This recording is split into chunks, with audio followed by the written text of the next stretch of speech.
no llegaron como conquistadores. No llegaron con ejércitos ni banderas. Llegaron huyendo.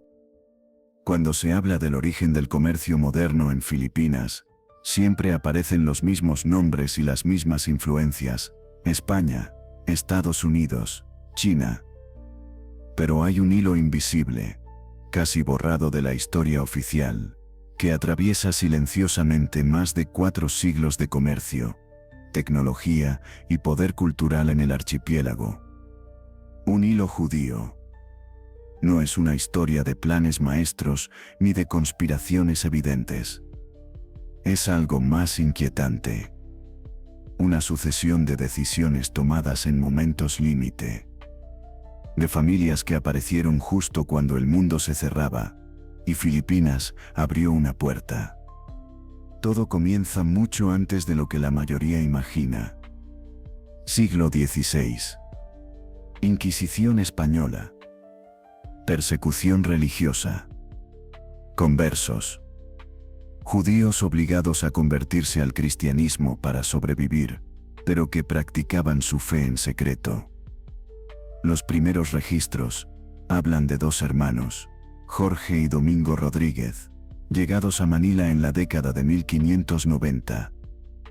No fueron juzgados allí. Fueron enviados a México, porque en Manila ni siquiera existía un tribunal inquisitorial formal. Desde el inicio, la presencia judía en Filipinas fue dispersa, clandestina y vulnerable. Durante siglos, las leyes españolas hicieron imposible una comunidad organizada. Los judíos existían, pero no podían ser visibles. Y entonces, algo cambió. Finales del siglo XIX. El mundo se acelera. El canal de Suez se abre en 1869 y conecta a Europa con Asia como nunca antes. En 1898, España pierde Filipinas y Estados Unidos toma el control. Con ese cambio llega algo revolucionario: libertad religiosa.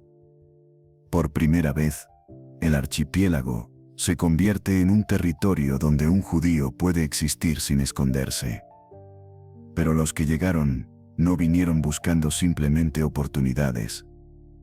Muchos venían escapando del colapso de Europa.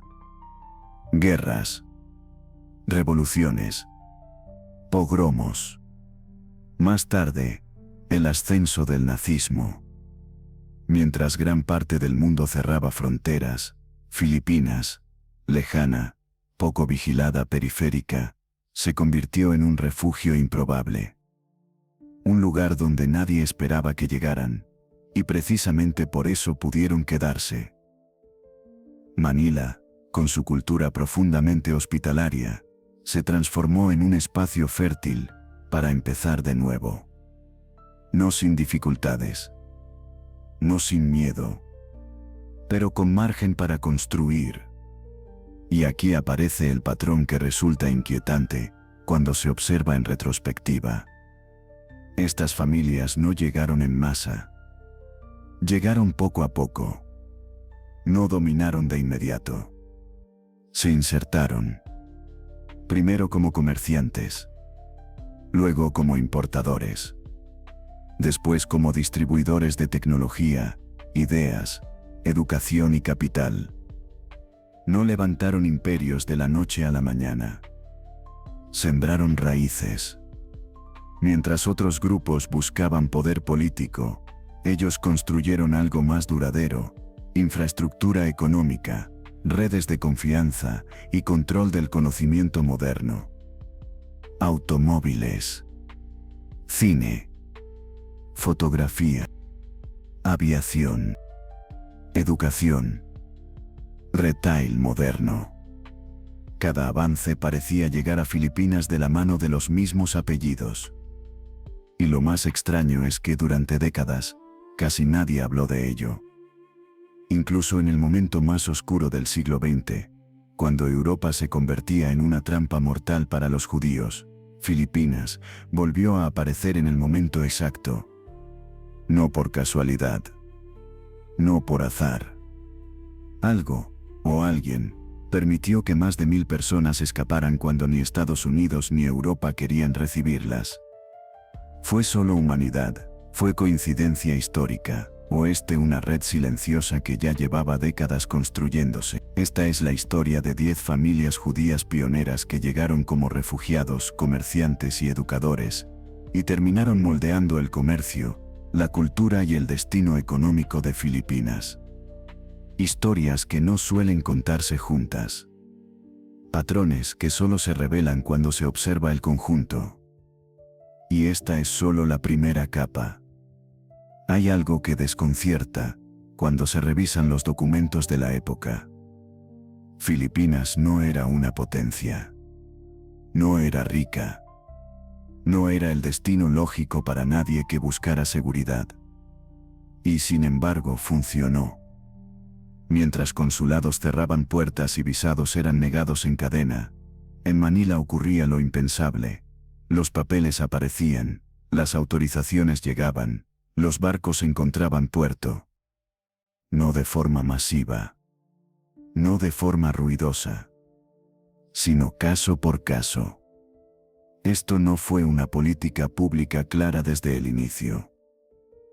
Fue una suma de decisiones individuales, favores personales, silencios estratégicos y conexiones que no aparecen en los titulares. Las familias judías que ya estaban asentadas, entendieron algo crucial para sobrevivir. No bastaba con trabajar duro. Había que volverse necesarios. Necesarios para el comercio. Para la modernización. Para la educación. Para el prestigio internacional.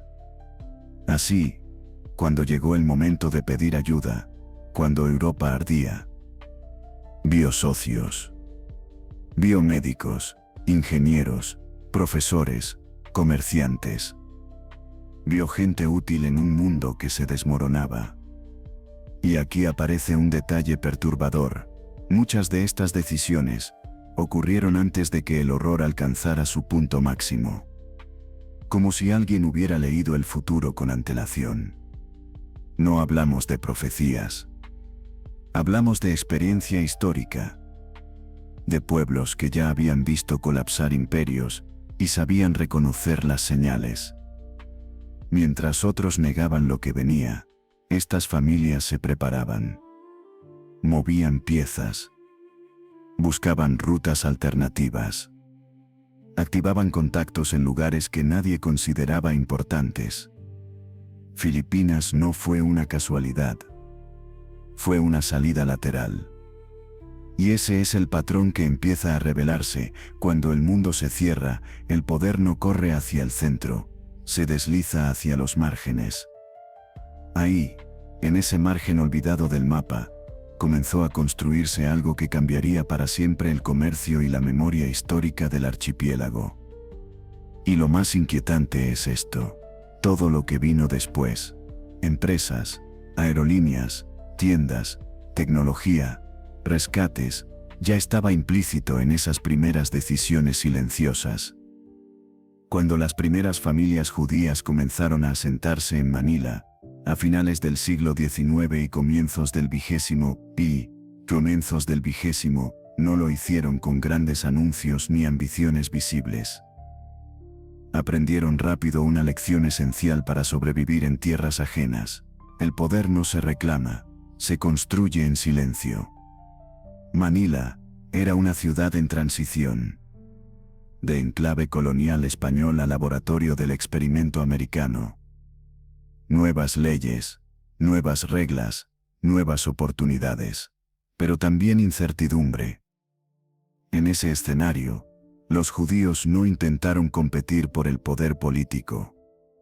Eligieron algo más seguro, el comercio. Familias como los Heyman se integraron en el tejido mercantil de la ciudad como importadores, intermediarios y comerciantes. No eran los más grandes. No eran los más visibles. Pero estaban en todas partes. Entendían rutas. Conocían proveedores. Sabían negociar con españoles, estadounidenses, chinos y filipinos sin pertenecer del todo a ninguno. Esa posición externa se convirtió en una ventaja estratégica. Mientras otros comerciantes dependían de un solo imperio, estas familias operaban entre mundos. Si una ruta se cerraba, abrían otra. Si una moneda caía, cambiaban de mercado. Habían aprendido en Europa que la estabilidad es una ilusión. Poco a poco, Manila comenzó a depender de ellos para cosas esenciales: suministros, bienes importados, distribución de productos modernos. Sin discursos, sin símbolos de poder, solo presencia constante. Al mismo tiempo, algo más se estaba formando. Estas familias no vivían aisladas. Se reconocían entre sí. Se ayudaban. Se observaban. No como una organización formal, sino como una red de supervivencia. Una red basada en confianza, parentesco lejano, idioma compartido y memoria histórica. Cuando una nueva familia llegaba huyendo de Europa, no llegaba a la nada. Había alguien que sabía dónde alojarla. ¿Quién podía contratarla? ¿Qué negocio necesitaba manos nuevas? Aquí aparece una idea incómoda. El comercio no era solo una fuente de ingresos, era un sistema de absorción. A través de tiendas, almacenes y pequeñas empresas, la comunidad judía podía integrar a recién llegados sin llamar la atención del Estado ni de la prensa. Trabajos discretos. Roles técnicos. Posiciones útiles. Mientras tanto, Manila crecía. Las calles comerciales como Escolta se llenaban de modernidad. Escaparates. Productos importados. Tecnología que parecía venir del futuro. Y una vez más, los mismos apellidos aparecían detrás. No dominaban un sector. Estaban en todos un poco. Ese fue el verdadero blindaje. Si una empresa caía, otra sostenía a la familia. Si un negocio fallaba, la red absorbía el golpe. No pensaban como individuos. Pensaban como comunidad histórica. Y mientras la ciudad se modernizaba, algo más profundo ocurría. Los filipinos comenzaron a asociar ciertos valores: calidad, innovación, fiabilidad, con estos comerciantes discretos. No por propaganda, por repetición. Aquí el patrón se vuelve claro. Antes de construir imperios visibles, estas familias construyeron confianza estructural. Y esa confianza sería crucial cuando el mundo volviera a incendiarse. Porque cuando llegó la década de 1930 me enteró, cuando Europa empezó a cerrarse, y el peligro se volvió innegable, Filipinas ya no veía a los judíos como extraños. Los veía como parte del sistema. Eso marcó la diferencia entre cerrar puertas o abrirlas. Hay algo que los registros oficiales nunca muestran con claridad. Las cifras existen. Los nombres aparecen dispersos. Pero la conexión entre ellos queda diluida. Sin embargo, cuando se observan las trayectorias con atención, surge una constante perturbadora. Las familias judías no operaban como islas. Operaban como nodos. Un importador no era solo un comerciante. Era un punto de entrada. Un distribuidor no solo movía mercancía. Movía información. Precios. Rutas. Riesgos.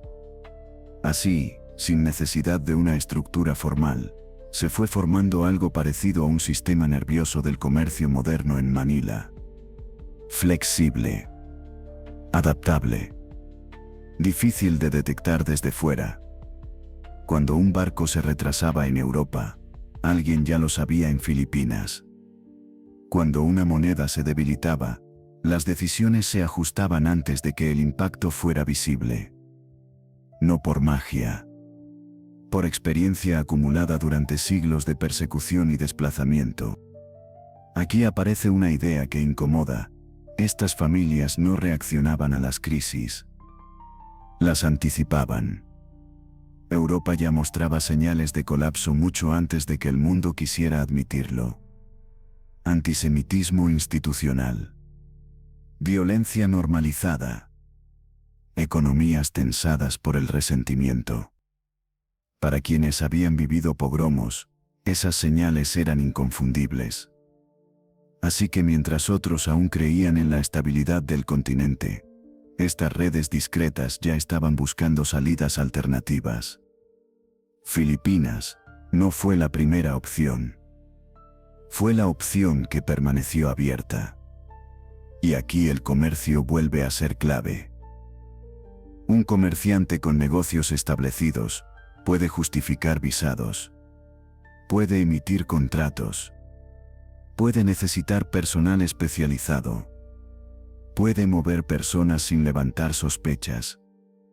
No hablamos de un plan centralizado. Hablamos de una lógica compartida, proteger a los propios sin provocar reacción. Por eso, cuando comenzaron a llegar refugiados en los años 30, muchos no llegaron al vacío. Llegaron a estructuras ya existentes. A trabajos discretos. A redes que sabían cómo absorberlos sin colapsar. Manila se convirtió así en algo muy específico, un refugio funcional. No ideal. No perfecto. Pero operativo. Y aquí surge una pregunta inquietante. ¿Cuántas vidas se salvaron no por decisiones heroicas visibles, sino por estas estructuras comerciales silenciosas ya en funcionamiento? Porque cuando finalmente el horror fue imposible de negar, Filipinas ya estaba preparada. No ideológicamente. Logísticamente. Y eso no ocurre por azar. Hay una forma muy concreta de cambiar el destino de un país sin gobernarlo. No es tomando el poder político. Es introduciendo el futuro antes de que nadie esté preparado para él. Eso fue exactamente lo que ocurrió en Filipinas, a comienzos del siglo XX. Mientras la mayoría de la población vivía aún bajo estructuras coloniales tradicionales, un pequeño grupo de familias judías empezó a traer algo radicalmente nuevo: tecnología, movilidad, velocidad, educación moderna. No lo hicieron con discursos. Lo hicieron con hechos. Los hermanos Levi, refugiados de guerras europeas, no abrieron solo una tienda. Abrieron una ventana al siglo XX. La Estrella del Norte no era un comercio cualquiera. Era un laboratorio del futuro. Allí los filipinos vieron por primera vez una bicicleta. Escucharon música grabada. Observaron imágenes en movimiento. Vieron un automóvil, cuando todavía no existían carreteras pensadas para él. Cada uno de estos objetos no era solo un producto. Era una idea peligrosa. El mundo podía moverse más rápido. La vida podía cambiar. Y lo inquietante es esto: todas esas primeras veces llegaron de la mano de los mismos nombres. Al mismo tiempo, Emil Bashir entendió algo que otros comerciantes no vieron: el control del transporte es control del tiempo. Primero fueron los automóviles. Después, el aire. Con la fundación de la primera aerolínea comercial del país, Bakraken no solo creó un negocio. Redefinió la geografía mental del archipiélago. Lo que antes tomaba días, ahora tomaba horas. Mover personas. Mover mercancía. Mover decisiones. Nada acelera el poder como la movilidad. Pero mientras unos introducían máquinas, otros moldeaban mentes. La familia Nestor, educadores llegados desde Estados Unidos, se infiltró en el núcleo más sensible de cualquier nación, la formación de sus futuras élites. No enseñaban solo materias. Transmitían métodos, pensamiento crítico, organización moderna del conocimiento. Sus alumnos no eran cualquiera. Eran hijos de familias influyentes, futuros líderes, administradores del nuevo orden. Aquí aparece un patrón que empieza a ser imposible de ignorar. Estas familias no competían entre sí. Cada una ocupaba un territorio estratégico distinto: comercio y distribución, tecnología y consumo moderno, transporte y movilidad, educación y conocimiento, cultura visual y narrativa, como piezas de un mismo engranaje. Y todo esto ocurría antes de que el mundo entrara en su fase más oscura. Cuando Europa colapsó definitivamente, cuando el nazismo convirtió la identidad judía en una sentencia de muerte, Filipinas ya era otra cosa. Ya no era un refugio improvisado. Era un sistema funcional. Había empresas capaces de absorber trabajadores. Había redes educativas. Había movilidad aérea. Había contactos políticos. Había legitimidad social. Nada de eso se construye en un año. Se construye con anticipación. Y aquí surge la pregunta incómoda, que la historia rara vez formula.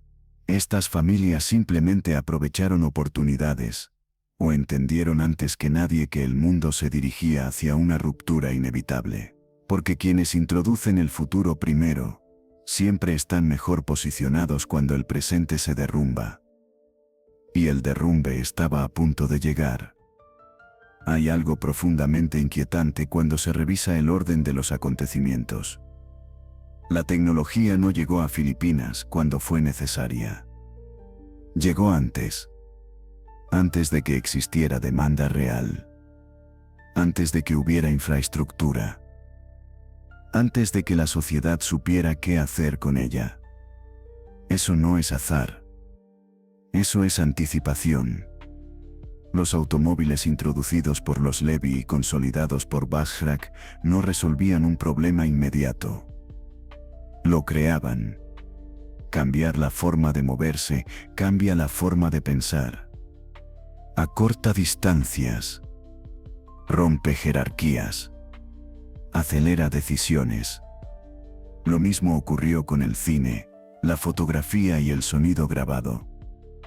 No eran solo entretenimiento. Eran herramientas de influencia cultural. Nuevas formas de imaginar el mundo. Mientras la mayoría veía curiosidades, estas familias veían algo distinto: estandarización, repetición, control del relato visual. Y mientras el comercio y la tecnología avanzaban, la educación hacía su trabajo en silencio. Los Netsorg no enseñaban solo inglés o matemáticas. Introducían una lógica moderna: horarios, sistemas, evaluación, archivo. La mente burocrática del siglo XX. Eso forma administradores, gerentes, funcionarios, personas capaces de operar sistemas complejos. Aquí el patrón se vuelve perturbador. Cada avance cubría una capa distinta de la sociedad: cómo se mueve, cómo aprende, cómo consume, cómo imagina. Y cuando juntas todas esas capas, lo que tienes no es un negocio. Es una infraestructura invisible. Una infraestructura que no depende de un solo hombre, ni de una sola empresa, sino de una constelación de familias que, conscientemente o no, estaban preparando el terreno para algo más grande. Porque cuando llegó la década de 1930-20, el mundo empezó a enviar señales imposibles de ignorar. Crisis económica global. Radicalización política. Persecución sistemática. Para muchos, fue una sorpresa. para quienes ya habían vivido la caída de imperios, fue una confirmación. Y entonces, todo encajó. El comercio permitió justificar entradas. La educación permitió integrar. La tecnología permitió mover. La aviación permitió escapar. Nada de eso se improvisa en medio del caos. Por eso, cuando la guerra finalmente alcanzó Asia, Filipinas ya no era solo un lugar lejano. Era una pieza estratégica. Un punto de paso. Un refugio con estructura. Y aquí surge la pregunta que incomoda. ¿Y si estas familias no solo introdujeron el futuro por ambición, sino porque sabían que el pasado estaba a punto de volverse letal, porque quienes leen correctamente las señales no esperan a que la historia los alcance? La adelantan. Hay momentos en la historia en los que ya no importa cuánto dinero tengas, ni cuán bien posicionados estén tus negocios. Momentos en los que todo se reduce a una sola pregunta: ¿a quién estás dispuesto a proteger cuando el sistema se derrumba? La década de 1940 llegó como una noche sin aviso. Europa ardía. Los trenes ya no llevaban mercancías, llevaban personas hacia la muerte. Y mientras la mayoría de las naciones endurecían fronteras, Filipinas hizo algo que hoy resulta casi incomprensible. Abrió una puerta. Pero no fue una puerta abierta al azar. Fue una puerta que solo pudo abrirse porque, durante décadas, alguien había preparado el terreno. Las familias judías asentadas en Manila no improvisaron durante la guerra. Activaron estructuras que ya existían. Empresas que podían emitir contratos. Negocios que podían necesitar trabajadores especializados. Redes que podían alojar, alimentar y emplear sin llamar la atención. Aquí aparece una verdad incómoda. Los rescates no comenzaron con la guerra. Comenzaron antes, cuando aún era posible moverse sin levantar sospechas. Cuando el presidente Manuel L. Quezón declaró su política de puertas abiertas para refugiados judíos, no lo hizo en el vacío. Lo hizo porque había garantías. Personas que responderían. Comunidades que asumirían el costo. Las familias judías de Manila no pidieron ayuda al Estado. Ofrecieron soluciones. Asumieron la responsabilidad económica. Buscaron viviendas. Crearon empleos. Integraron sin ruido.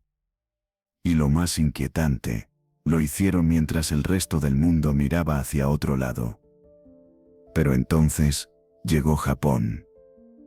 La ocupación japonesa lo cambió todo. De un día para otro, las reglas desaparecieron. Las identidades se volvieron peligrosas. El silencio se volvió supervivencia. Aquí ocurre una paradoja histórica que pocos conocen. Muchos refugiados judíos europeos, al ser alemanes o austríacos, fueron clasificados por los japoneses como nacionales enemigos de Occidente, no como judíos. Eso los salvó del internamiento que sí sufrieron estadounidenses y otros aliados. No fue justicia. Fue un error burocrático. Uno más en una cadena de azares que, vistos en conjunto, parecen demasiado precisos. Mientras tanto, los símbolos fueron atacados. El templo Emil, corazón espiritual de la comunidad judía, fue ocupado por tropas japonesas y convertido en depósito de municiones. Un lugar de oración transformado en arsenal. Y cuando la batalla de Manila estalló en 1945, ese arsenal explotó. El templo fue destruido. Reducido a cenizas. El único templo judío en territorio controlado por Estados Unidos destruido durante toda la Segunda Guerra Mundial. Pero la comunidad no desapareció. Eso es lo verdaderamente inquietante.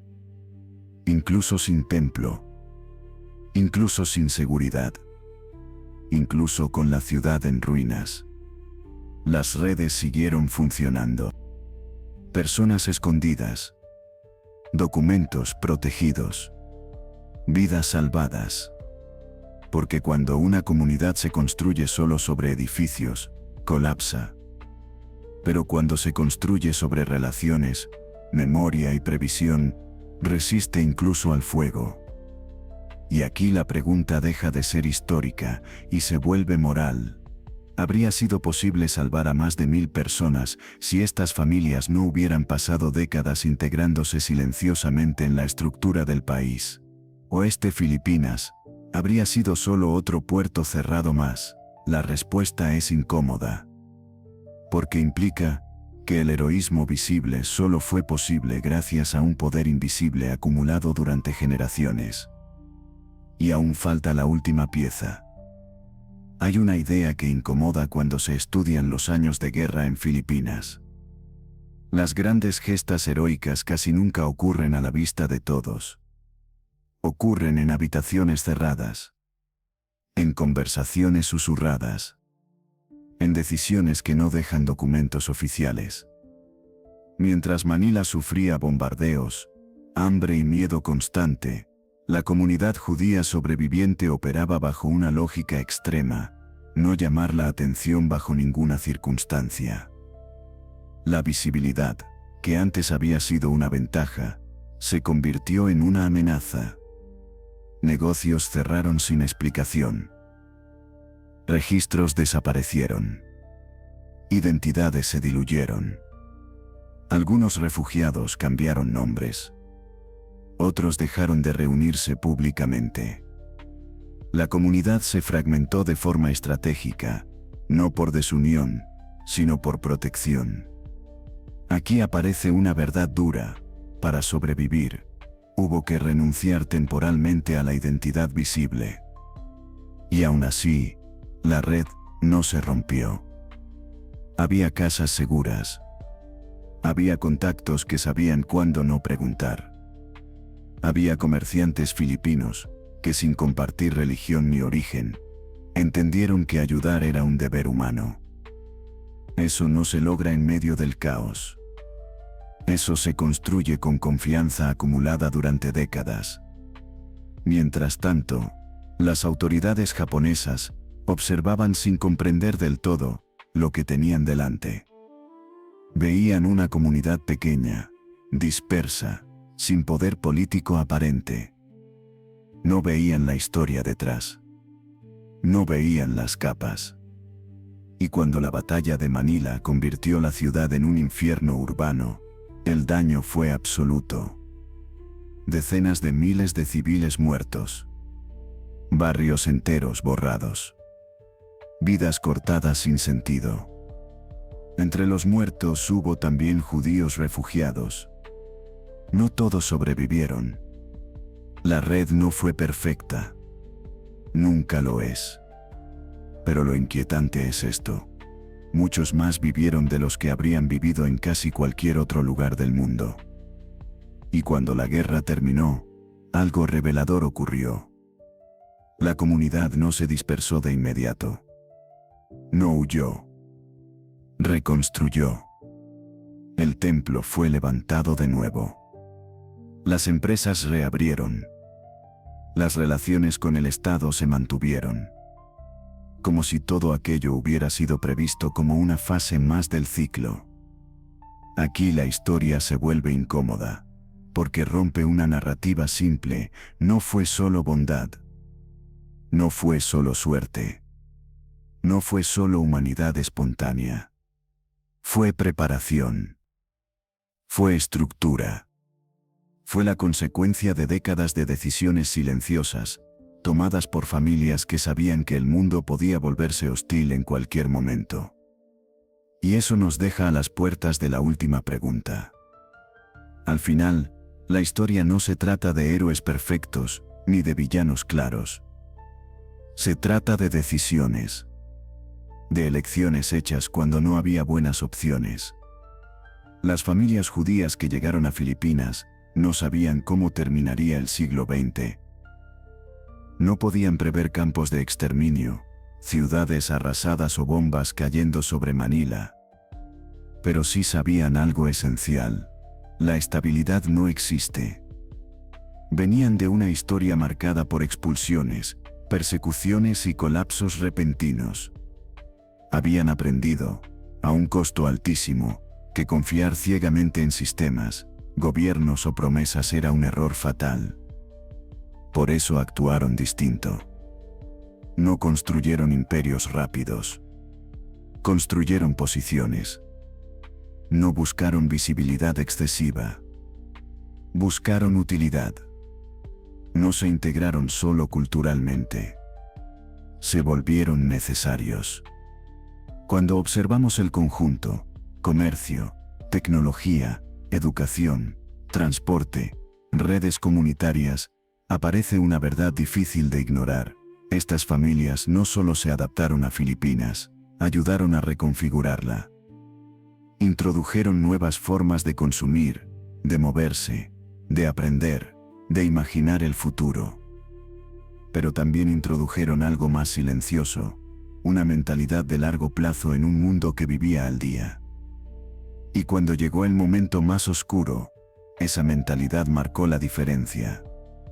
Más de 1000 vidas fueron salvadas, no por un acto heroico aislado, sino por una infraestructura humana ya existente. Empresas que podían absorber personas. Contactos que podían gestionar papeles. Autoridades que confiaban porque había historial, no improvisación.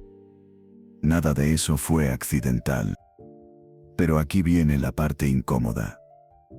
Este modelo de supervivencia, basado en anticipación, discreción y redes cerradas, no es necesariamente bonito. No es romántico. No es transparente. Funciona porque no busca aprobación. Funciona porque prioriza a los propios cuando el mundo se vuelve hostil. Eso plantea preguntas difíciles. ¿Es ético construir estructuras pensadas para el colapso mientras otros confían en la normalidad? ¿Es justo que quienes leen mejor las señales sobrevivan mientras otros quedan atrapados en la ilusión de estabilidad? ¿Dónde termina la previsión? ¿Y dónde empieza el privilegio? La historia no responde esas preguntas. Solo las deja abiertas. Lo que sí es innegable es esto: sin estas familias, Filipinas no sería el mismo país. No tendría la misma historia comercial. No habría conocido la modernidad tecnológica del mismo modo. No habría sido refugio, cuando casi ningún otro lugar lo fue. Y sin embargo, esta historia permanece en los márgenes. En notas al pie. En archivos que pocos consultan. Tal vez porque incomoda reconocer que gran parte del progreso nace del miedo tanto como de la esperanza. Que muchas de las cosas que admiramos fueron construidas no desde la seguridad, sino desde la conciencia constante de que todo puede perderse. Hoy, en un mundo que vuelve a sentirse frágil, polarizado e incierto, esta historia deja una última reflexión inquietante. Las familias que sobrevivieron no fueron las más fuertes ni las más ricas al inicio. Fueron las que pensaron en generaciones, no en años. Las que construyeron silenciosamente mientras otros celebraban la estabilidad. Y la pregunta final no es histórica. Es actual. Si el mundo vuelve a cerrarse, ¿quién está preparado esta vez? Si esta historia te dejó pensando, suscríbete para seguir explorando los relatos que rara vez se cuentan completos. Y dime en los comentarios, ¿crees que este tipo de poder silencioso sigue moldeando países hoy, o pertenece definitivamente al pasado? Porque la historia no desaparece. Solo cambia de escenario.